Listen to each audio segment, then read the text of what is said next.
नाथ का नाम दयानिधि है। भगवान पे हमें भरोसा रखना चाहिए। वो सबकी सुनते हैं, सबकी व्यवस्था करते हैं। हम मनुष्य हैं, अपने भोजन के लिए अन्न उत्पादन करते हैं। प्रकृति की व्यवस्था कितनी अच्छी है, जरा इस पर विचार कीजिए। हम मनुष्य हैं, अपने भोजन का उपार्जन स्वयं करने का क्षमता रखते हैं। हम खेत में गेहूं बोते हैं, मकई बोते हैं, आलू लगाते हैं, केले लगाते हैं, आम लगाते हैं। अपनी व्यवस्था स्वयं करने की क्षमता है। और जिसके पास अपना व्यवस्था करने का क्षमता नहीं है, उसके लिए कौन व्यवस्था करता है? उसके लिए भगवान व्यवस्था करते हैं। हम खेत में गेहूं बोते हैं तो गेहूं उसमें तो फलता है बाद में। उससे पहले क्या उगता है? घास। गेहूं का पौधा क्या होता है? घास। हमारी भोजन से पहले भगवान ने जानवरों के भोजन का व्यवस्था किया। हम तो बाद में गेहूं खाएंगे, लेकिन गाय उससे पहले गेहूं चल के अपना पेट भर लेगी। तो हमें केवल कहना नहीं चाहिए, भगवान पे भरोसा रखना चाहिए और अपने आप पे भी भरोसा रखना चाहिए। और ये नहीं कि मेरा कोई कुछ बिगाड़ लेगा। अरे हमरा तब बिगड़ेगा जब हम खुद ही बिगड़ जाएंगे। आइए, जदिनाथ का नाम दयानिधि है, जदिनाथ का नाम दयानिधि है, तो दया भी करेंगे कभी ना कभी, तो दया भी करेंगे कभी ना कभी। जदिनाथ का नाम दयानिधि है, जदिनाथ का नाम दयानिधि है, तो दया भी करेंगे कभी ना कभी, तो दया भी करेंगे कभी ना कभी। दुखहारी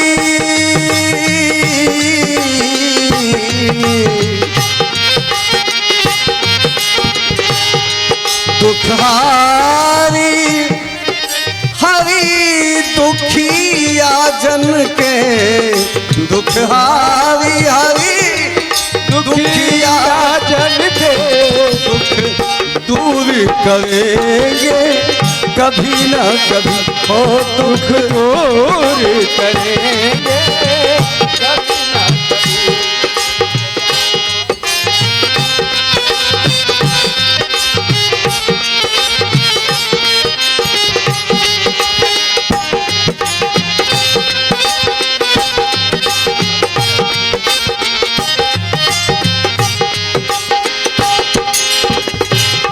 इस भजन में बिंदु जी ने बड़ा मार्मिक पंक्ति का समावेश किया है। बिंदु जी ने लिखा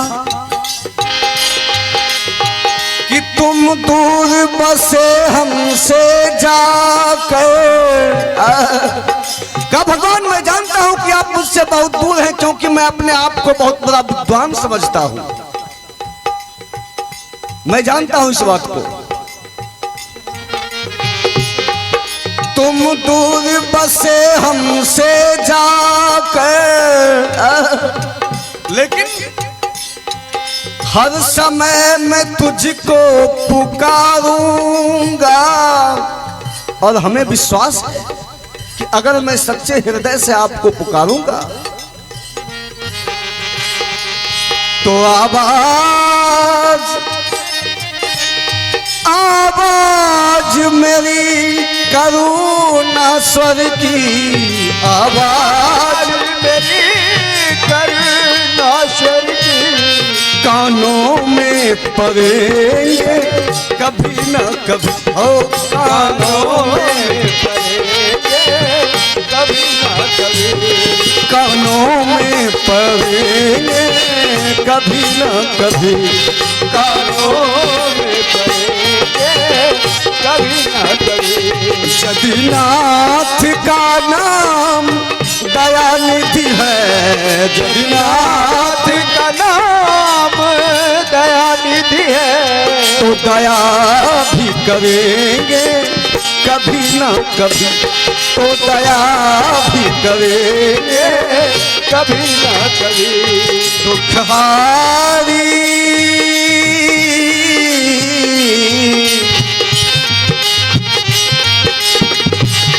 दुखहारी हरी दुखिया जन के, दुखहारी हरी दुखिया जन के, दुख दूर करेंगे, कभी ना कभी हो दुख दूर करेंगे, कभी ना कभी। दुख दूर करेंगे, कभी ना कभी दुख दूर करेंगे, कभी ना कभी। और दूसरे पंक्ति में बिंदु जी कहते हैं भगवान,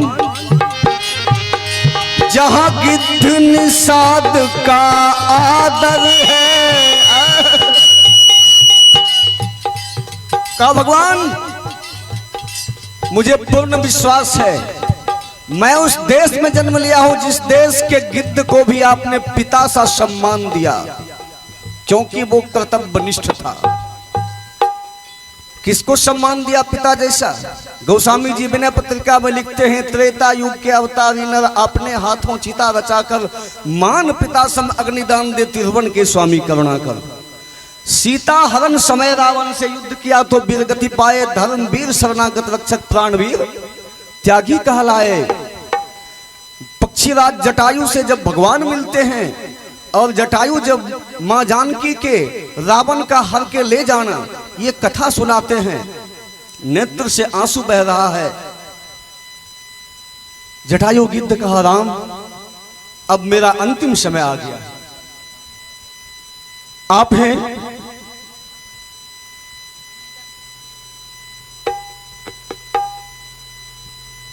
सबसे पहले मेरे चंद्रकांत बाबा की तरफ से हमें 22 रुपया आशीर्वाद स्वरूप प्राप्त हुआ है। इनके चरणों में कोटि कोटि प्रणाम। भगवान से मंगल कामना करूंगा, भगवान इनके जिंदगी में सुख शांति दें, इनके बच्चों को सद्बुद्धि दें ताकि प्रगति के मार्ग पर अग्रसर हो। और दूसरा दान मैडम जी के तरफ से है, तो भगवान से मंगल कामना करूंगा, भगवान इनके जिंदगी में सुख शांति दें, इनके बच्चों को सद्बुद्धि दें ताकि प्रगति के मार्ग पर अग्रसर हो। और आइए भजन का दौर है। तो बिंदु जी लिखते हैं, भगवान मुझे पूर्ण विश्वास है कि मैं उस देश में जन्म लिया हूं जिस देश में जन्म लेने वाले गिद्ध को भी आपने पिता के जैसा सम्मान दिया। जटायु गिद्ध कहा, राम अब मेरा अंतिम समय आ गया है। भगवान कहते हैं, नहीं, कहे राम की सुनो जटायु, अमर तुझे कर देता हूं। लेकिन कहे जटायु, नहीं राम मैं मुक्ति का वर लेता हूं, मुझे अब मुक्ति दे दो। कैसी मुक्ति? कहा, मैं अब अपने प्राण का त्याग करता हूं और आप अपने हाथों अग्निदान देकर मुझे मुक्त करें। ऐसा क्यों कहा? क्योंकि परस्पर एक दूसरे जीव का अन्योन्याश्रय संबंध है। पक्षीराज जटायु कहा, राम देवासुर संग्राम में मैंने महाराज दशरथ को मदद किया था, उन्होंने मुझसे मित्रता कर ली और मित्रता निभाते निभाते उन्होंने मुझे वचन दे दिया कि मेरा बड़ा पुत्र आपको ही अग्निदान करेगा। तूने अपने पिता का अग्निदान नहीं किया राम, अब मुझे अग्निदान कर दो। गोस्वामी जी लिखते हैं, त्रेता युग के अवतारी नर अपने हाथों चिता रचाकर मान पिता सम अग्निदान दे त्रिभुवन के स्वामी करुणाकर। साधु जटायु धन्य जटायु महाभाग अस्तित्व महान, राम कथा में वीर जटायु का अपना अनुपम स्थान। तो आइए, तुम दूर बसे हमसे जाकर, हर समय मैं तुझको पुकारूंगा, और जब मैं हर समय पुकारूंगा तो भगवान कभी ना कभी अवश्य मेरी पुकार सुनेंगे। कहा, भगवान जहां गिद्ध निषाद का आदर है, अरे जहां व्याधि अजामिली का घर है। कहा, भगवान अगर ऐसे ना मिलोगे ना तो ही रूप बना के उस घर में वही रूप बना के उस घर में हम जा ठहरेंगे, कभी ना कभी हम जा ठहरेंगे, कभी न कभी। जदीनाथ का नाम दयानिधि है, जदीनाथ का नाम दयानिधि है, तो दया भी करेंगे कभी ना कभी, तो दया भी करेंगे कभी न कभी। दुखहारी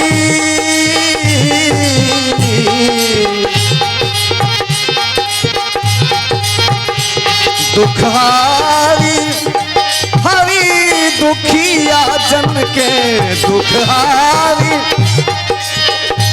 जन के दुख दूर करेंगे कभी ना कभी, दुख दूर करेंगे कभी न कभी। ओ दुख दूर करेंगे कभी ना कभी, दुख दूर करेंगे कभी न कभी। दुख दूर करेंगे कभी ना कभी। दुख दूर करेंगे कभी न कभी। बोलिए भक्त वत्सल भगवान की। तो भगवान पे भरोसा रखेंगे तो आपका हर समस्या का समाधान वो खुद करेंगे। और